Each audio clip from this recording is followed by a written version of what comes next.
Even with the regional turmoil, Qatar remains one of the most peaceful countries in the world. Despite the obstacles imposed upon us, including a full land, air, sea blockade beginning 5th of June of last year, Qatar secured new trade routes, accelerated economic diversity, and bonded together in unity. Qatar emerged stronger. We have continued to trade with the wider world. We have not missed a single shipment of liquefied natural gas during this time.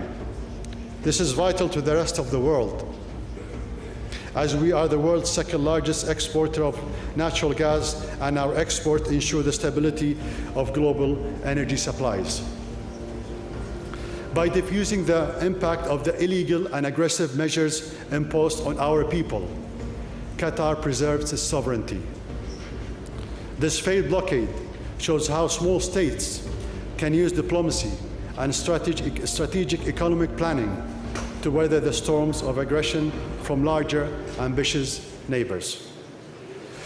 Those aggressive actors wish to use small states as pawns within their power games and sectarian conflicts. It is vital to the interest of the people of the Middle East to guarantee the independence and sovereignty of states like Qatar, which refuses to be forced to take side in the standoff between two entrenched camps. Preserving the sovereignty and the independent decision-making of countries like Qatar ensures accelerated development. Development like free media and free speech that the blockading countries insist we surrender. In front of this distinguished audience, I believe that it is time for wider regional security in the Middle East. It is time for all nations of the region to forget the past, including us, and agree on basic security principles and rules of governance, and at least a minimum level of security to allow for peace and prosperity. All nations in the Middle East, small and large, need to agree on a baseline of coexistence, backed by binding arbitration mechanism and enforced by the collective body of the region. We can mirror the efforts of the European Union, its ability to find common ground to rebuild and prosper.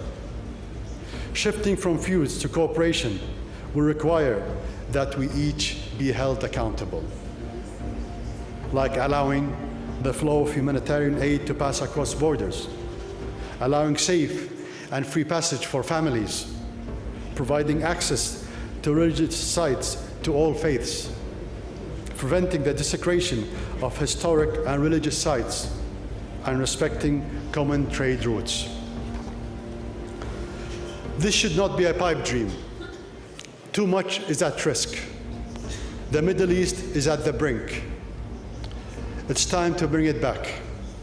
All of us here, especially those who enjoy more power and wealth, have a responsibility to solve the conflict.